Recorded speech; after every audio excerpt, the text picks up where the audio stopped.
নমস্কার, আমি জ্যোতিষশাস্ত্রী শ্রী সনাতন বলছি। আজকে আপনাদের বলবো যে 2026 সালে বৃষ রাশি লোকেদের বা জাতক বা জাতিকাদের কেমন যাবে। বৃষ রাশি, আগের দিন আমি মেষ রাশি সম্বন্ধে বলেছি, আজকে বলবো বৃষ রাশি সম্বন্ধে 2026 সাল।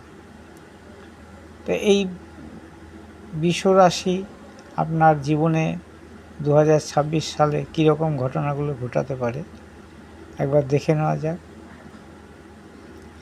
তার আগে আপনাদের বলছি যে আমার মোবাইল নম্বর হচ্ছে 9333828747।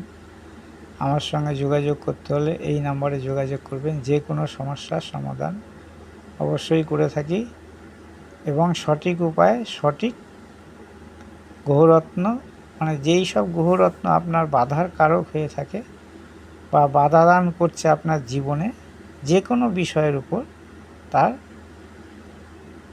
মানে যেই গ্রহ তার সঠিক বিচার করে সঠিক রত্ন এবং সঠিক মূল্যে যাতে আপনি ব্যবহার করতে পারেন, এবং যাদের সামর্থ্য অনুযায়ী তারা বিভিন্ন রকম বস্তু দ্বারা এই গ্রহ শান্তি যোগ করতে পারেন। গ্রহ শান্তি করলেই আপনার সেই যেই গ্রহ বাধা করুক তার বাধা কেটে যাবে এবং জীবনে যে পথ এগোনোর পথটা কিন্তু মসৃণ হয়ে যাবে। সবসময় একটা কথা মনে রাখবেন, ভাগ্য পরিবর্তন করা যায় না, ভাগ্যের বাধা বিপত্তি দূর করা যায়। জ্যোতিষ কিন্তু ভাগ্য পরিবর্তন করতে পারে না। তাই আমি সবসময় বলে থাকি সমস্ত ভিডিওতেই যে ভাগ্য পরিবর্তনের জন্যে যদি জ্যোতিষের কাছে যান তাহলে আপনি ঠকবেন। আর যদি জানতে চান যে আমার জীবনে কি হবে, যে আমি ভালো হবে কি খারাপ হবে, তার জন্যে যদি আপনি সঠিক জ্যোতিষের কাছে যেতে পারেন তবেই আপনার ভালো জিনিসটা আপনি জানতে পারবেন, নচেত কিন্তু আপনাকে ঠকতে হবে। সে যাই হোক, বিভিন্ন জ্যোতিষ আছেন এবং বিভিন্ন উপায়ে গণনা করেন, এবং কার গণনা সঠিক হয় সেটা যে যায় সেই বুঝতে পারবে। তো আজকে আপনাদের বলবো 2026 সালে বৃষ রাশি। বৃষ রাশির গ্রহ নক্ষত্র পজিশনটা দেখুন। এগুলো হচ্ছে ধিমিগামী গ্রহ। শনিদেব এখানে থাকবে, বৃহস্পতি এখানে থাকবে, কেতু, রাহু এরা এখানে থাকবে, মঙ্গল এখানে থাকবে বেশি দিন না, তারপর আবার এখানে চলে আসবে মঙ্গল। বাকি গ্রহরা সব কয়েক দিনের জন্য, যেমন রবি 1 মাস, বুধ 18 দিন, শুক্র 28 দিন। এই সময়ের ভেতর এরা গোচর ফলগুলো দেবে। সেটা গ্রহ সংযোগে হতে পারে, গ্রহ দৃষ্টিগত, যেহেতু দ্রুতগামী গ্রহ, এরা দ্রুত ফল দিয়ে দ্রুত বেরিয়ে চলে যাবে। সেই ফল কিন্তু সাময়িকভাবে পাবেন। খুব বাধা ধরা বা অনেক ডিপলি যে অনেক বেশিক্ষণ যে আপনাকে ফল দান করবে সেটা কিন্তু তারা করবে না, কারণ তারা দ্রুতগামী গ্রহ, দ্রুত এক একটা ঘর থেকে আর একটা ঘরে পরিবর্তন হয়ে যায়। কিন্তু এই যে ধিমিগামী গ্রহ, যারা দেরিতে, কেউ 2.5 বছর, কেউ 1.5 বছর, কেউ 1 বছর অবস্থান করে, তাদের যে বিচার এটাই হচ্ছে পারফেক্ট হবে। এই বিচারটা যদি সঠিকভাবে করা যায় তাহলে কিন্তু আপনার জীবনে যে বাধা বিপত্তি বা কি হবে না হবে কিন্তু এখান থেকে বলা যায়। বিশেষ করে যদি আপনার জন্মছকটাও দেখতে হবে। জন্মছকে যদি আপনার শুভ গ্রহ বা শুভ যোগ থাকে তাহলে কিন্তু ফলদান ভালো হবে। বা যেই সময়কার এই 2026 সালটা আপনার যদি শুভ গ্রহর দশা চলে তাহলে আপনি ফলদানটা ভালো পাবেন। আর যদি অশুভ গ্রহর দশা চলে বা অশুভ গ্রহ সংযোগ ছিল, জন্মকালীন অশুভ সংযোগ ছিল, তাহলে কিন্তু এই ফলটা কিন্তু খুব একটা ভালো পাওয়া যায় না। ভালো ফল কম, খারাপ ফল বেশি। আর শুভ গ্রহ হলে শুভ ফল বেশি, খারাপ ফল কম। আজকে আপনাদের বলবো বৃষ রাশির কথা। যেই রাশিতে চন্দ্র অবস্থান করবে আপনার জন্মছকে আপনি দেখে নিন, যেখানে চন্দ্র আছে সেটাই হচ্ছে আপনার রাশি। সেই রাশি থেকেই বিচার হবে আজকের 2026 সাল আপনার কেমন যেতে পারে। আগের দিন এখানে মেষ রাশি, যাদের চন্দ্র মেষে আছে জন্মকালীন, তাদের মেষ রাশি। আজকে 20-এ দেখাচ্ছি, 20-তে চন্দ্র, তাদের বৃষ রাশি। এবং বৃষ রাশির জাতক জাতিকাদের ধরুন এখানে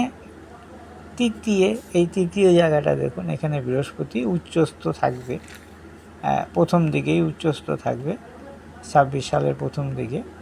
তো সেই ক্ষেত্রে কি হবে, বৃহস্পতি তৃতীয় কিন্তু খুব একটা বিশেষ ভালো ফল দেয় না, কিন্তু তৃতীয় থাকবে যেহেতু বৃহস্পতি উচ্চ থাকবে, সেহেতু আবার খুব খারাপ ফলও কিন্তু আপনাকে দেবে না। তারপরে দেখুন বৃহস্পতি দৃষ্টি দিচ্ছে কাকে, না শনিদেবকে, নবম দৃষ্টি। শনিদেব বসে আছে একাদশে শনিদেব যদি থাকে তাহলে কিন্তু ভালো ফল দেয়। এবার দশমে রাহু ভালো ফল দেয়, কিন্তু চতুর্থে কেতু কিন্তু খুব ভালো একটা ফল দেবে না। এবার মঙ্গল প্রথম এই দেড় মাস আছে মঙ্গল এখানে, মঙ্গল রাশির অষ্টমে থাকলেও কিন্তু মঙ্গল খুব একটা ভালো ফল দেবে না। বাদ বাকি চন্দ্র, বুধ, শুক্র এরা দ্রুতগামী, বা রবি আছে এখন। রবি ধরুন একটা মাস থাকে এক একটা ঘরে, সেই রবি এক মাসের ভেতর যেটুকু ফলদান করে সেইটুকু করে যাবে। মানে এই 12টা এক বছরে রবি কিন্তু 12 জায়গায় ঘুরবে। রবি যখন এইখানে আসবে এই মেষে তখন উচ্চস্থ হবে, আবার যখন এইখানে আসবে তখন নিচস্থ, আবার যখন এইখানে আসবে তখন রবি আবার নিজ গ্রহে বলবান হবে। এরকম সব দ্রুতগামী গ্রহরা কিন্তু বলবান হবে, যার বলবানের জায়গায় শেষে হবে। তখন যদি তাদের শুভ দশা বা অন্তর্দশা চলে তাহলে কিন্তু ভালো ফল দেয়। আজকে আপনাদের বলছি বৃষ রাশি সম্পর্কে গ্রহর ইয়েগুলো, তো আমি গ্রহর যে অবস্থানগুলো সেটা আপনি জানানোর পর এবার বলছি সময়টা কেমন যাবে 2026। তাহলে তৃতীয় বৃহস্পতি থাকলে স্থানচ্যুতি হতে পারবে প্রথম দশার প্রথম দিকে, হয়তো হবে না, কারণ প্রথম দিকে বৃহস্পতি সুউচ্চ থাকে। সেই জায়গায় হয়তো আপনার গৃহ এক জায়গা থেকে অন্য জায়গায় যে যাওয়ার সময় সেটা কিন্তু হয়তো হবে না, কিন্তু পরবর্তীকালে হতে পারে, এবং পরবর্তীকালে হওয়ার সম্ভাবনা আছে। কর্মে বিঘ্ন হতে পারে এই আপনার বৃহস্পতি তৃতীয় অবস্থানের জন্য। আর কি হতে পারে না, এই ভ্রমণ ক্ষেত্রে কিন্তু আপনি সেখানে ভালোই পাবেন, কারণ তৃতীয় বৃহস্পতি শুভ থাকবে উচ্চস্থ, কিন্তু কর্ম বিঘ্ন হবে। তার কারণ হচ্ছে বৃহস্পতি শুভ ফল দেয় না, তার কারণ আবার এই জায়গাটা যেহেতু বৃহস্পতি উচ্চ স্থান, সেহেতু কর্মে বিঘ্ন নাও হতে পারে। এবং শেষের দিকে যখন বৃহস্পতি একটা জায়গায় চলে যাবে তখন হয়তো আপনার কর্মচ্যুতি বা বাস্তুচ্যুতি, বা বৃহস্পতি যে শেষের দিকে যাবে, যখন বৃহস্পতি একটা সময় আসবে, বৃহস্পতির আপনার ডিগ্রিগত পরিবর্তন হবে, তখন বৃহস্পতি যদি ডিগ্রিগত পরিবর্তনের জন্য বৃহস্পতির নবাংশ চক্রে দেখা গেল নিচস্থ হয়ে যাবে শনির ঘরে, তখন এই ঘটনাগুলো ঘটতে পারে। চতুর্থে কেতু থাকার জন্য এই প্রথম চতুর্থে কেতু অবস্থানের জন্য আপনার কিন্তু এই নিম্ন শিক্ষায় বাধা, মায়ের সঙ্গে সম্পর্ক খারাপ হতে পারে, বা মাতৃস্থানীয় বা মায়ের শরীরও খারাপ হতে পারে, মায়ের সম্পর্কও খারাপ হতে পারে, এবং মাতৃস্থানীয় ব্যক্তি তাদের সম্পর্কে আপনার যে ধ্যান ধারণাগুলো সেগুলো ভালো নাও হতে পারে এই কেতু অবস্থানের জন্যে। এবং এই মঙ্গল অষ্টমে থাকলে খুব একটা ভালো ফল দেয় না, এবং মঙ্গলে অষ্টমে থাকার ফলে কি হবে না, দুর্ঘটনা বা কোনো মানে খারাপ কোনো রক্তপাতজনিত ঘটনা ঘটতে পারে। মানে বছরে এগুলো প্রথম দিকে হতে পারে। এবং যাদের রাশি বিষ, তাদের অর্থনৈতিক সমস্যা যে অর্থনৈতিক সমস্যা সেটা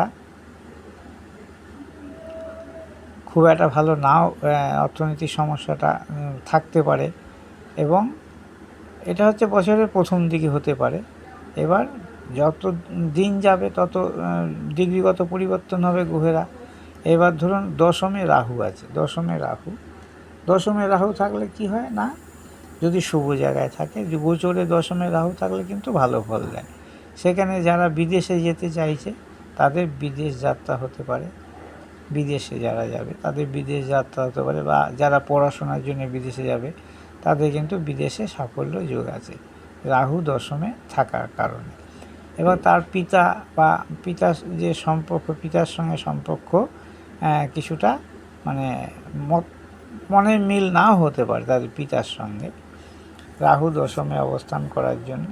এবং শনিদেব একাদশে থাকবে, সেইখানে যে কোনো বছর ঘুরতে বা সময় যখন চেঞ্জ হবে, বলতে ডিগ্রিগত যে ঘুরবে আর কি আপনার এই গ্রহেরা, তাতে নক্ষত্র পরিবর্তন করবে। এই নক্ষত্র পরিবর্তন করার সময় তখন জাতক বা জাতিকার জীবনে নানা রকমভাবে নানা রকম ফল দান করে থাকে। তবে শনি একাদশে খুব ভালো ফল দেয়, বৃহস্পতি ঘরে থাকবে এবং বৃহস্পতি দৃষ্টিগত থাকবে, এবং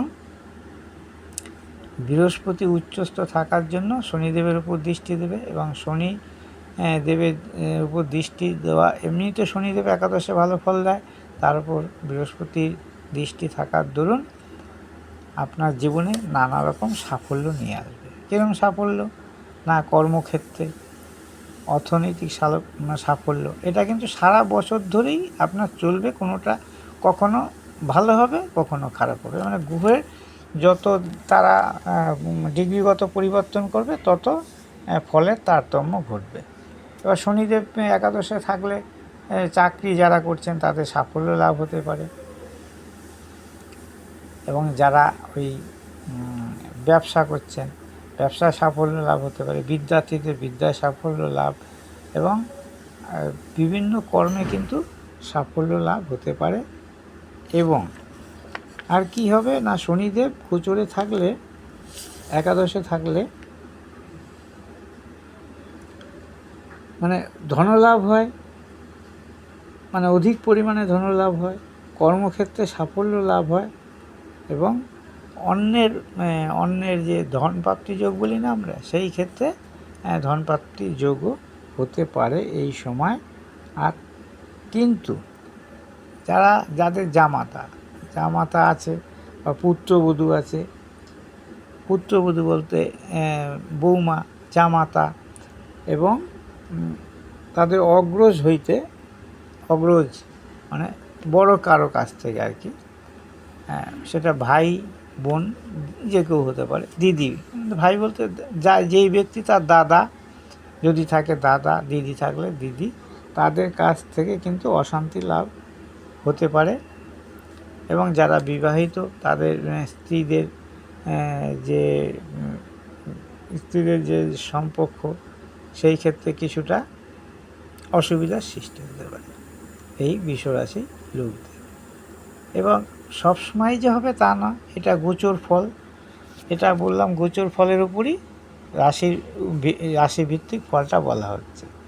এবং এইভাবে যদি সমস্ত গ্রহে অবস্থানগত ফলগুলো আপনি বলা যায়, বা সেটা সবার ক্ষেত্রে সঠিক নাও হতে পারে। তার কারণ হচ্ছে কারো জন্মলগ্নে যদি শুভ গ্রহ যোগ থাকে বা শুভ যোগ থাকে, তাহলে সেই সব জাতক জাতিকদের ক্ষেত্রে অশুভ ফলগুলো কিন্তু অতটা লাভ নাও হতে পারে। এবং যাদের শুভ গ্রহের দশা চলছে, ধরুন কোনো জাতকের শুভ গ্রহের দশা চলছে, রাজ্যকারক গ্রহের দশা চলছে, সেই সব জাতক বা জাতিকা কিন্তু অশুভ ফলের মাত্রা কম হবে, শুভ ফলের মাত্রা বেশি হবে। কিরকম শুভ ফলের মাত্রা বেশি হবে? এই যে ঘটনাগুলো বললাম, যেমন কর্মক্ষেত্রে শুভ হবে, এবং যে কোনো ব্যবসা বলুন, কর্ম বলুন, শিক্ষা বলুন, গৃহ সংসার বলুন, স্ত্রীর সঙ্গে সম্পর্ক বলুন, সমস্ত বিষয়ের উপর কিন্তু এই বৃষ রাশির লোকেদের নানা রকম সমস্যা হবে, আবার শুভও হবে। সমস্যা বললাম এই যে অশুভ গ্রহর দশা চললে, এবং সাময়িক, এগুলো কিন্তু সাময়িক, একটা বছরে সবসময় যে হবে তা না। এই চন্দ্র সপ্তমপতি যে বৃশ্চিকে অধিপতি মঙ্গল, সে অষ্টমে থাকবে, সে এখানে অষ্টমে থাকলে তার স্ত্রী নিয়ে নানা রকম সমস্যা তৈরি হবে। স্ত্রী রোগ ভোগ হতে পারে, বা অসুখ বিসুখের জন্যে, বা স্ত্রী নানা রকম যে প্রবলেম, মেয়েদের যে প্রবলেম হয় সেই সমস্যার জন্যে আপনার এই হসপিটাল যোগ, বা কারো যদি স্ত্রী মৃত্যুহানি যোগ থাকে, তাহলে কিন্তু এই আপনার এই সময় তাদের মৃত্যু হতে পারে। এবং যাদের ডিভোর্স কেস চলছে, বা ডিভোর্স নিয়ে স্বামী স্ত্রীর ভেতর মনোমালিন্য হচ্ছে, তাদের ডিভোর্সও হয়ে যেতে পারে এই বৃষ রাশি যাদের, তাদের ক্ষেত্রে। কারণ মঙ্গল থাকবে অষ্টমে, এবার প্রথম দিকে, এবার আবার মঙ্গল এখানেও চলে আসবে, আবার এখানেও চলে আসবে, মানে এই যেইটুকু সময় থাকবে মঙ্গল এখানে, ধরুন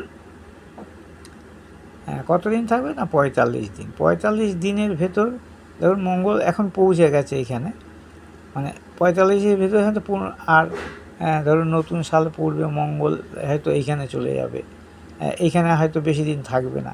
ওই যে অল্প সময়, এই অল্প সময়ের ভেতরই স্বামী স্ত্রীর ভেতর নানা রকম অশান্তি হতে পারে, বা যারা ডিভোর্স কেস চলছে তাদের ডিভোর্স হয়ে যেতে পারে, যারা মানে মনোমালিন্য চলছে তারা ডিভোর্সের জন্য আবেদন করতে পারে এই বৃষ রাশির ক্ষেত্রে। অর্থনৈতিক অবস্থা বৃষ রাশির ক্ষেত্রে কিন্তু খুব একটা ভালো হবে না, আবার খারাপও হবে না। তার কারণ হচ্ছে, বললাম ওই যে একটা কথাই, শুভ গ্রহ যাদের দশা চলবে তাদের ভালো হবে, যাদের অশুভ গ্রহের দশা চলবে তাদের খারাপ হবে। সামগ্রিক ফল এটাই দাঁড়াবে। কারণ সমস্ত বৃষ রাশি বা সমস্ত বৃষ রাশির লোকদের যদি খারাপ ফল হয়, তাহলে পৃথিবীতে কত বৃষ রাশির লোক আছে, তাহলে সবাই ভুক্তভোগী হবে। কিন্তু তা হয় না। আবার সব বৃষ রাশি যদি ভালো হয়ে যায়, মানে ভালো ফল পায়, তাহলে কিন্তু সবাই কিন্তু বড়লোক হয়ে যাবে, বা সমস্ত দিক দিয়ে সুবিধা হবে। তা কিন্তু হয় না। হয় না, তার কারণ হচ্ছে ওই যে বললাম, জন্মকালীন গ্রহ নক্ষত্রের পজিশন যদি শুভ থাকে, এবং শুভ গ্রহের দশা, শুভ গ্রহের অন্তর্দশা এই সময়ে চলে, তাহলে কিন্তু শুভ ফলই দিবে। আর যাদের শুভ গ্রহের দশা চলবে না, অশুভ গ্রহের দশা চলবে, বা এই সময় কারো অষ্টমপতির দশা বা দ্বাদশপতির দশা চলবে, বা ষষ্ঠপতির দশা চলবে, তাদের কিন্তু এই বৃষ রাশি শুভ ফল দেবে না। আবার কারো যদি নবমপতির দশা, কারো যদি দশমপতির দশা, কারো যদি পঞ্চমপতির দশা, লগ্নপতির দশা, যদি লগ্নপতি জন্ম সময় স্ট্রং হয়ে থাকে, যেই সব দশার কথা বলছি, তাদের পতিরা যদি জন্ম সময় স্ট্রং হয়ে থাকে, তাহলে কিন্তু বৃষ রাশির লোকেরা শুভ ফল পাবে, এবং সমস্ত বিষয়ের উপরই, আমি যেই সব বিষয়গুলো বললাম সেই সব বিষয়ের উপর ভালো মন্দ মিশিয়ে একটা ফল পাবে। এটা সমস্ত বৃষ রাশির লোকদের জন্যই বলা হচ্ছে, যারা বৃষ রাশিতে যাদের জন্ম, এবং সেই সময় বৃষ রাশি চন্দ্র ভালোই থাকে সেই সময়, কিন্তু এই সময় যদি আবার যখন ঘুরে চন্দ্র এখানে আসবে, তখন কিন্তু আবার চন্দ্র থাকে সোয়া 2 দিন। সোয়া 2 দিনে চন্দ্র আর কতটা ফল আপনাকে ভালো দিতে পারবে? অন্য গ্রহরা যারা ধিমিগামী গ্রহ, তারাই কিন্তু এফেক্টটা বেশি দেয়, এবং যারা দ্রুতগামী গ্রহ তারা কিন্তু এফেক্টটা কম দেয়। এগুলো যদি না বোঝানো হয় বা না বুঝতে পারেন, তাহলে যারা রং চড়িয়ে বলছে এই হবে, এই সেই হবে, হ্যান হবে, ত্যান হবে, হয় সবার ক্ষেত্রে হয় না, কিছু ক্ষেত্রে হয়। বললাম অশুভ হলে যাদের অষ্টমপতির দশা, দ্বাদশপতির দশা, মারকপতির দশা, দ্বিতীয়পতির দশা, মারক, দ্বিতীয়পতি মারক, সপ্তমপতির দশা মারক, কিংবা অশুভ গ্রহ যুক্ত বা অশুভ নক্ষত্রে অবস্থানকারী গ্রহদের দশায় আপনার অশুভ ফলগুলো দেয়। এই শুভ অশুভ দুটোই ফল দেয়, কারো বেশি কারো কম, আপনি যদি মনে করেন যে না আমার এই যে সব অন্যান্য দেখছি ইউটিউব চ্যানেলে বা অন্যান্য জ্যোতিষরা বলছেন যে এই সময় আমাদের ভালো হবে, ভালো হবে, সবার ভালো হবে না, সমস্ত বিশ্বরাশির ভালো হবে না। কারণ একটাই কথা, জন্ম নক্ষত্র বা জন্ম সময়, শুভ সংযোগ, শুভ গ্রহের দশা যদি এই সময় চলে তবেই ভালো হবে, নচেত নয়।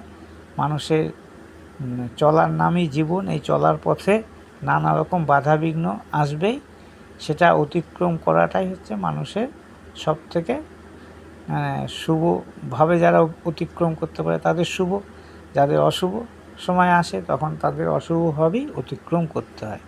সেখানে আপনার আমার কিছু করার নেই, সবই ঈশ্বরের দোয়া, বিধাতা যে লিখে রেখেছেন যেটা, সেটা আপনাকে ভোগ করতেই হবে, এতে আপনি নড়চড় হবে না। যা দোয়ার তিনি দিয়েছেন সেটা আপনি পেয়েই যাবেন, আর যেটা পাওয়ার নয় সেটা আপনি হাজারো চেষ্টা করলেও পাবেন না। এই হচ্ছে বিশ্বরাশি। বিশ্বরাশি আগামী দিন আমি বলবো মিথুন রাশি সম্বন্ধে। তো আমার এই ভিডিওটা যদি ভালো লাগে অবশ্যই লাইক, শেয়ার, কমেন্ট করবেন এবং আমাকে সাবস্ক্রাইব করবেন, যাতে নতুন নতুন ভিডিওগুলো আপনাদের কাছে পৌঁছে যেতে পারে। আমার মোবাইল নম্বর 9333828747। আমার সঙ্গে যোগাযোগ করতে হলে অবশ্যই এই নম্বরে যোগাযোগ করবেন যে কোনো সমস্যার সমাধানের জন্যে।